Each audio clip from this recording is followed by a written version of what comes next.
انتقل المنتخب الوطني إلى المغرب لمواجهة غينيا بعد مواجهته لبوتسوانا؟ طريقة عادية، رحلة خاصة كالعادة. المنتخب الوطني الجزائري رحلة مباشرة من الجزائر إلى المغرب. عادي جدا. لعبوا في دار البيضاء. نلعبوا دار البيضاء باذن الله. نروحوا دار البيضاء. انا بالنسبه لي احسن شيء نلعبوا في دار البيضاء. تيرا مليح، المناخ ساعدنا، كل شيء يساعدنا ونروحوا نديروا نتيجه تما. انا نقول لك هذا راح يخلينا، واذا اقتضى الامر هذا خلاص الله راني صار بيت الكونتر علينا، لا فيفا الكونتر علينا هكذا هايديكم. هيا بس حقوش البالون. طيب غينيا كانوا راح يلعبوا في كوت ديفوار. يلعبوا هذا قالوا مروحوا الوطني خلصوا كلش غير مازال ما يقيسنا. هاي ديك تجيب غينيا راح تجيبهم دير لهم تريتور تما كدا. المنتخب الجزائري باذن الله يروح يلعب في المغرب ونربحوا باذن الله. باذن الله. دوكا خلاص كل هذه امر كما نقولوا حنا كل ما راهم يديروا هذه الاشياء كل ما حنا نتحفزوا باش نكونوا قد المسؤوليه. مباشرة من الدار البيضاء ملعب محمد الخامس الذي سيحتضن مباراة الجزائر ضد غينيا كوناكري يوم الاثنين 8 سبتمبر. وهنا ستقام المباراة التي يعولون عليها لاعبي المنتخب الوطني والمدرب بيتكوفيتش على حسم التأهل هنا بالأراضي المغربية. منتخب غينيا سيستقبل المنتخب الوطني هنا بالدار البيضاء. الأجواء عادية، هدوء تام بمدينة الدار البيضاء. شفنا الملعب الدار البيضاء محمد الخامس ملعب أعيد ترميمه، وحسب ما شفناه من خارج أسوار الملعب جدد ويعتبر ملعب راه في حالة جيدة بإذن الله. إذ فجأة غير وصلت الجزائر حبيت تلعب في المغرب. الجزائر راح تلعب في المغرب. ياك سمعت؟ لعبوا في المغرب الماتش تاع الجزائر غينيا في المغرب. يا خو اسكو تعرف باللي غينيا لعبت كاع لي ماتش اللي نورمالمون تلعبهم في بلادها لعبتهم في ابيجون في كوت ديفوار. كي لحق الجزائر قال لك لا ما لعبوش كوت ديفوار، لعبوا في المغرب. مع العلم انه غينيا حنا كي لعبنا مع لاسويد ما كانتش قادره مين با تروح لتونس، عندهمش الامانه ما كاش دراهم. دوكا قدروا يروحوا للمغرب وقدروا يديروا سطاج تما وقدروا يستقبلوا الجزائر تما. يا الكاف كنت لعبوا لي ماتش تاعكم كاع في كوت ديفوار. علاه كي لحقت الجزائر ديتوها المغرب.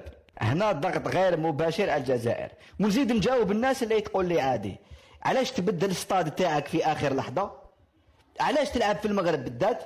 على ما تلعبش في ملعب اخر؟ قال بنا بلي كاين حساسيه نفسيه تما راك دير ضغط غير مباشر على المنتخب الجزائري. ماذا بيك تحبس الباركور تاع الجزائر توبري. لعبوش تحبوا ما نلعبوش يا الكاف. المشكل ما كان حتى توضيحات رسميه.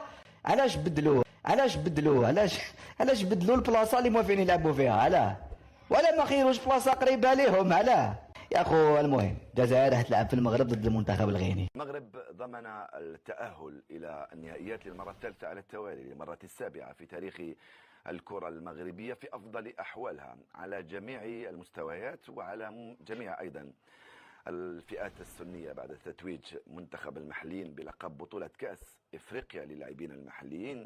ها هو منتخب المغرب يتأهل إلى المونديال كما كان متوقع وكما كان منتظر في مجموعته بعد أن لعب 6 مباريات فاز بها كلها. الأخيرة كانت أمام النيجر ب5 في ملعب جديد في العاصمة المغربية الرباط. أي نعم المنتخب المغربي لعب في مجموعة فيها 5 منتخبات،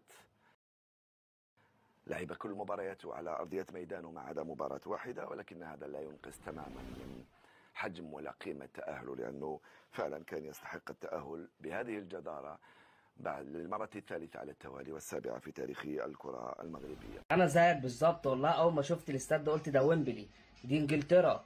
بس لما لقيت الأخبار لقيتها بتقول إن ده ملعب المغرب الجديد، حاجه تحفه معماريه بتواكب العصر ما شاء الله. شغالين صح فكان لازم ينجح. اتفرج بقى كده ولا في تراك ولا في سلوك ولا في عمدان ولا في خرسانه. الناس جايه تتفرج على كوره عشان هم شغالين صح، فاستحقوا ان هم يكونوا اول منتخب افريقي يتاهل لكاس العالم 2026. تاريخ يا مغرب والله. اليوم في المغرب مثلا خاطر بالنسبه لي انا مثال يحتذى به بصراحه. ما كي نشوف اليوم المغرب والاستراتيجيه اللي عملتها، خاطر خلينا نكون واقعيين، راهي تبدا بسياسه الدوله، خاطر سياسه الدوله الاراده السياسيه موجوده، السياسيه بطبيعه الحال، خاطر في الاخر بالكل راهو لي زانفستيسمون اللي باش تصير في البنيه التحتيه نتاعك انت هي اللي باش تخليك هذيك القاطره اللي باش تنجم تبني عليها. اليوم ما تنجمش تقول انت باش نجي وباش نكون وباش نعمل وانت ما عندكش بنيه تحتيه، دونك كلها مربوطه ببعضها، مربوطه اكثر بالتخطيط والبرمجه بصراحه، خاطر اليوم استراتيجيه سياسه الدوله ولا البرمجه والتخطيط في البلاد هذه يتطور ويتحسن وتوفر جميع الظروف، خاطر عندنا الامكانيات. راهو المغرب ما عندها ما تزيد علينا حتى شيء. حاجه واحده بركه تقلق، صحيح انت تقول لي في التكوين في تونس صحيح، لكن كي نشوفوا مثلا اللي يستقطبوا فيهم في المغرب تلقى راهو 80-90% تلقاهم متكونين لبرا. اليوم في تونس بصراحه عندنا نقص، حتى في المتكونين في البرا عندنا نقص كبير. هذاك علاش نحن يلزمنا نخدموا، كان نحبوا باش نكونوا من الثلاثه الاولانيين، مصر والسنغال والمغرب، هذم تو ثلاثه في اوروبا في الافريق، وبعد الافريق دو السود، وبعد يكون نجيو نحن. الحقيقه تكوينهم هارب التكوين نتاعنا، دي لا فيريتي. شفت انت المغرب معناها فاش تعمل ناس حاضرين، هذاك نعرف فرق. نقول باش ماتشات كيما هذوما معناها ديزيسيونس كيما هذوما ناخذوا منهم العبره، مش كلمه نقول ناخذوا العبره ونمشيو وراه، لا ناخذوا العبره نشوفوا شنو عندنا شنو ما عندناش، ناقصنا. علاش الفرق اخرين المغرب وصلت كما هكا، يلزمنا نعاندوا، يلزمنا نشوفوا علاش المغرب في لي كاتيجوري كل معناها كل هذه فما سياسه معينه، احنا يلزمنا نكونوا عندنا واضحين علاش ماش قاعدين نوصلوا سيرتو مع المنتخب المغربي. المنتخب المغربي ايضا يتقرا له 1000 حساب. منتخب المغرب اللي عندهم لاعبيه يلعبوا في البطولات الاوروبيه، عنده فريق محترم على مستوى التكوين. المنتخبات المغربيه لابد ان نشير ايضا للاستقبال، استقبال اسطوري. راح نلعبوا عند جيراننا في المغرب لو ميم بريسك لو ميم كليما، لا سيبورتور الجيري يكونوا معمرة يروحوا منا ويروحوا من اوروبا ويكونوا كلش التم الكليما مانيفيك. المغرب اللي يلعبوا في بلادهم، اي بلد اللي ترسوفي تلعب في بلادها جينيرالمون تكون عنده ليفيكتيف مليح، يطمع باش يديها يصرا موتيفي. جو كروا كو انا سي با داكور راشد قلت نروحوا دوزيام تور. دوزيام تور بور موا تنجم تقول بريسك ان ايشيك، ما نروحوش دوزيام تور، لازم نروحوا بليس كو سا مينيموم، ولا ما درنا والو كارت فينال مي دومي فينال، ولا لازم لا نلعبوا باش نروحوا بعيد حنا، ولا تما نوزنوا الفريق تاعنا اسكو راهو قوي او موين. سي اون ناريف با باسي دوزيام تور، بس ما درنا كيما شكون نديروا من قبل. الحاج موسى الحاج فو ريكونات، ما نكذبوش على روحنا، لازم نروحوا بعد ونديروا دي ماتش في المستوى. ومن بعد ما خصك تلعب كيف قلت لك سي اون بريباراسيون بور لا كوب دي موند. تكلمت على رايحين نلعبوا هنا، سما المناخ راح يكون ما راحش ياثر. البطوله كيما تلعب في شمال افريقيا ما راحش تكثر كيما راح يلعبوها في الكاميرون ولا كوت ديفوار. رايحين يلعبوا في المغرب وتلعبوا في درجات حراره راح تكون هابطه بزاف، وبالتالي نظن باللي هذا سي ان بارامتر تري امبورطون. الجماهير الجزائريه خاصه اللي تكون قادمه من اوروبا راح تكون بكثره. هذه الاولى. ثانيه اننا من تماك تكون تكون فصلنا في تصفيات كاس العالم، يعني 100%، يعني نكونوا نروحوا افيك ان اسبري كونكيرون. ثالثا ان اليوم رانا نشوفوا بلي يعني تري غروند امبيونس او سان دو ليكيب، كاينه اون ديناميك دو فيكتوار، كاينه اون اوسموس بين لي جوار، بين ستاف تكنيك، بين ستاف ديريجون. هذا راح يكون له أهمية كبيرة في نهائيات كأس افريقيا. نظن باللي اليوم الفريق تاعنا راهو يتحسن، وان شاء الله يزيد اونكور يتحسن ميو.